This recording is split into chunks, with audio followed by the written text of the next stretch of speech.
విషయం ఏంటంటే చంద్రబాబు గారేమో పుట్టింది రాయలసీమలోనే, పెరిగింది రాయలసీమలోనే, చదువుకునింది రాయలసీమలోనే, గెలిచింది కూడా రాయలసీమలోనే. కానీ ఆయన ఎప్పుడు కూడా రాయలసీమకి మంచి చేయడు. నిజమైన రాయలసీమ ద్రోహి ఎవరైనా ఉన్నారంటే చంద్రబాబు నాయుడు గారు మాత్రమే.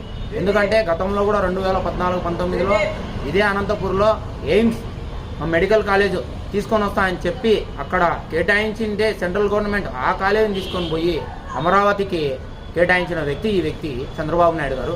మళ్ళీ ఇప్పుడు కూడా అదే పనిగా మా వైఎస్ జగన్మోహన్ రెడ్డి గారు దాదాపు 20 ఎకరాల్లో డేటా సెంటర్ని తీసుకొని వచ్చి ఇక్కడ ఉండే నిరుద్యోగులకి ఉపాధి కల్పిస్తామని తీసుకొని వస్తే దాన్ని కూడా ఇప్పుడు అమరావతికి తరలించాడు మన చంద్రబాబు నాయుడు గారు. అలాగే ఇదొకటే కాదు, మన కర్నూలులో కూడా మా జగన్మోహన్ రెడ్డి గారు 1000 కోట్లతో లా యూనివర్సిటీ తీసుకొని వస్తే ఆ లా యూనివర్సిటీని కూడా అమరావతికి తరలించిన వ్యక్తి చంద్రబాబు నాయుడు గారు.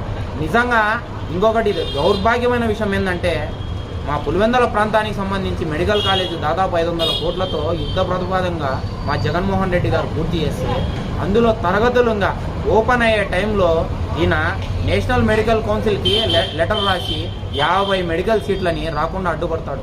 ఇవన్నిటినీ గమనిస్తా అంటే నిజంగా వీళ్ళు రాయలసీమల ద్రోహినే మేమందరం చెప్తున్నాం.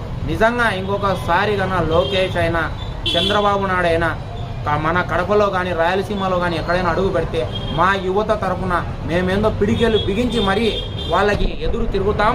ఖచ్చితంగా తరిమి కొట్టే రోజులు కూడా ఉన్నాయని ఈ మీడియా ముఖంగా మీకు తెలుసు.